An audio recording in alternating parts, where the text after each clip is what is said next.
কখনো কি মনে হয় যে মুখ্যমন্ত্রীর সাথে আরেকবার যদি দেখা করা যেত? মুখ্যমন্ত্রীর সঙ্গে আমি আর দেখা করতে চাই না, কারণ মুখ্যমন্ত্রীর নির্দেশেই আমার মনে হয় আমার মেয়ের মৃত্যুটা, আমার মেয়ের যে খুন ধর্ষণটা হয়েছে সেটা আমি মনে করি যদিও উনি প্রত্যক্ষভাবে জড়িত না থাকেন, কিন্তু যেভাবে ধামাচাপা দিয়ে যারা খুন করেছে তাদের আড়াল করতে আমাদের মুখ্যমন্ত্রীই চেয়েছেন, তাই ওনার সঙ্গে আমরা আর দেখা করতে চাই না।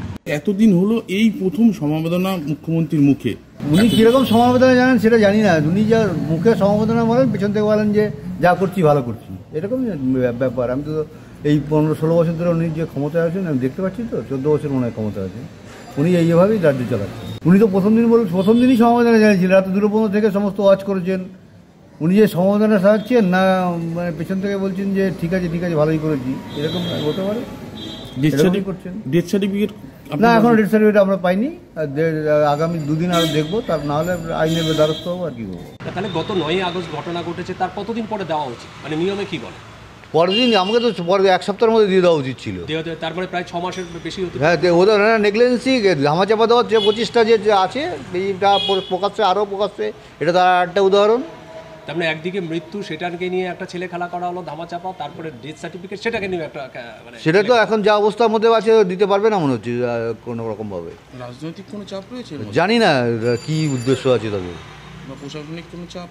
প্রশাসনিক ব্যাপার তো আছেই, প্রশাসন গাফিলতির জন্যই তো এই অবস্থাটা তৈরি হয়েছে। আপনার কোনটা মনে হয়, মানে কোথা থেকে দেওয়া উচিত এটা ইস্যু করা? আরজিকর থেকেই দেওয়া উচিত ছিল। আরজিকর মেইন হচ্ছে আমার মেয়ের যে ডেথ ডিক্লারেশন যেটা হয় মেডিকেল অফিসার করে, সেটাই করেনি, সেই সার্টিফিকেটটাই পাওয়া যাচ্ছে না বলে আরজিকর মেডিকেল দিতে পারছেন। কিন্তু সে সময় যে এমার্জেন্সিক্যাল যে পলিশ সমাদর যিনি ছিলেন উনি ইন্টিমেশন সার্টিফিকেট দিয়েছেন, ডেথ সার্টিফিকেট দেননি উনি, কিন্তু কোর্টে দাঁড়িয়ে বলেছেন যে আমি ডেথ ডিক্লারেশন সার্টিফিকেট দিয়েছি। কোর্টে দাঁড়িয়ে এক কথা বলছেন, আর এখন দেখছি পেপারটা অন্য। সেখানেও তো তাহলে 9-6 হচ্ছে। হ্যাঁ, সেটাও দেখুন উনি কেন করেছেন সেটা উনি জানেন, সেই দায়িত্ব ওনাকে নিতে হবে এবারে। আমরা গাফিলতিটা এখনো চলছে, এভাবেই চলছে আর কি।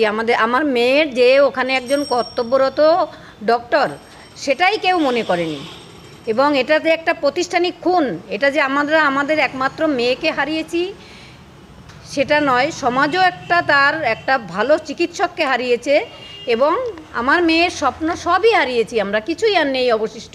আমরা দুজন বেঁচে থাকবো শুধু তার বিচারের অপেক্ষায়, শেষ রক্তবিন্দু দিয়ে আমরা লড়াই করব, যে যতই ধামাধাপা দেওয়ার চেষ্টা করুক।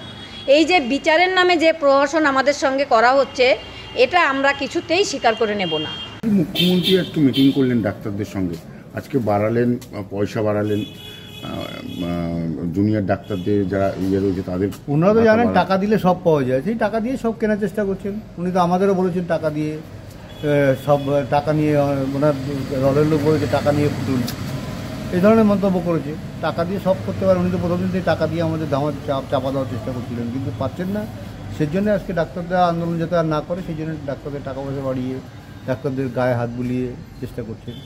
ডাক্তারদের যেটা বলছেন রাজনৈতিক রং, কোন ডাক্তারদের আন্দোলনে রাজনৈতিক রং কোনো লাগবে না বা রাজনৈতিক রং নয় না, ডাক্তার তো কোনো রাজনৈতিক দলের প্রশ্রয়ে আন্দোলন করেনি, একজন নিজেদের ক্ষমতায়। ডাক্তারদের স্ট্যামিনা সম্বন্ধে আমি তো বারবার একটাই কথা বলছি, ডাক্তারদের যে স্ট্যামিনা সম্বন্ধে ওনার আইডিয়া নেই, কারণ আমার তো মেয়ে ডাক্তার ছিল, তো আমি জানতাম ডাক্তারদের কীরকম স্ট্যামিনা। ডাক্তাররা দিনের পর দিন যখন ইন্টার্ন থাকে 4 দিন 5 দিন টানা ডিউটি করতে হয় হসপিটালে। যারা কাজ জানে তারা করে, যারা সেরকম যারা প্রশ্রয়ে থাকে রাজনৈতিক দলে তারা করে না কাজ। এই ঘটনার পরও একাধিক নারী নির্যাতন বিভিন্ন রাজ্যে হবে তো। আমার মেয়ের আজ সুরক্ষিত জায়গায় থেকে একটা ওয়ার্ক প্লেসে, সারা পৃথিবীতে যেখানে কোনো দিন ঘটেনি সেরকম জায়গায় একটা ডাক্তার সে মারা গেছে, তার কোনো বিচার যখন পায়নি, তাদের যে অপরাধীরা সামনে আসেনি এবং যে অপরাধীরা আর প্রশ্রয় দিয়েছেন, এই জন্য রাজ্যে এই অবস্থা হবে।